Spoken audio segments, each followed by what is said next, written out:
निर्वाचन तो आम निश्चित भाव में जितबू मान्यवर आमर सभापति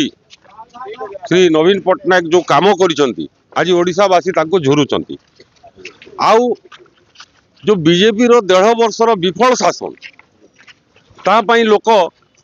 अतिष्ठ हो गले। बहुत गुड़िया समस्या अच्छी बीएसकेवाई कहतु किंबा सार कथा कहतु चाषी हैरान अच्छी लेबर हैरान अच्छी इवन कि जनता बहुत हैरान होती आपणकर एमबीके सीआरपी रो दरमा दे पारु नाहंती आ कौन कहिबे मुझे सरकार तो वर्तमान स्थिति रे नुआपड़ा रे जो जनसमर्थन मिलुची गाँ गाँ रु सेटा नवीन पट्टनायक बहुत बड़ एसेट्स बहुत बड़ आशीर्वाद आम निश्चित भाव रे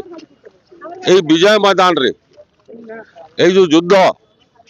आम निश्चित भाव में विजय लाभ करूँ मोर संपूर्ण आशा अच्छी एटा आलोचना होची सर स्नेहगनी मैडम बाहरु आसीचंती बोली गोटे आलोचना होची कोन कहबे आगे आमर सुप्रीमो जहाँ निष्पत्ति नेले आपणकर देखंतु गुजरात रु जाइकरी प्रधानमंत्री बनारस रे लड़ले कि नहीं आपणकर राजू भाई ढोलकिया गुजरात रु आसिकरी एठी एमएलए थिले कि नहीं ये तो ओडिशा लोक ताकर मामू घर एठी को आउ सेतिरे जदि ताकू आपण बाहर लोक कहिबे सेटा गोटे बहुत माने भूल कथा होची। तबे एते दिन रो गोटे एमएलए थिले ताकू केमती सामना करिवे से ताकर प्रशंसक थिबे तांकर प्रशंसक जहाँ भी थिबे आया नवीन बाबूंकर जो लिगासी अच्छी ता पाई तार कोनसी काटती नाही ओडिसा रे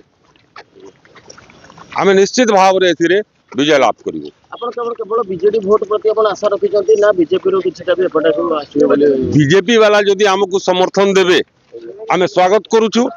किंतु बीजेडी रो जेति की वोट अछि जनसाधारण को जो वोट अछि आपण पार्टी कथा कहंतु नहीं आपण पब्लिक कथा कहंतु जनसाधारण को कथा कहंतु से माने बहुत जोर रे नवीन पट्टनायक को आशीर्वाद करिवे।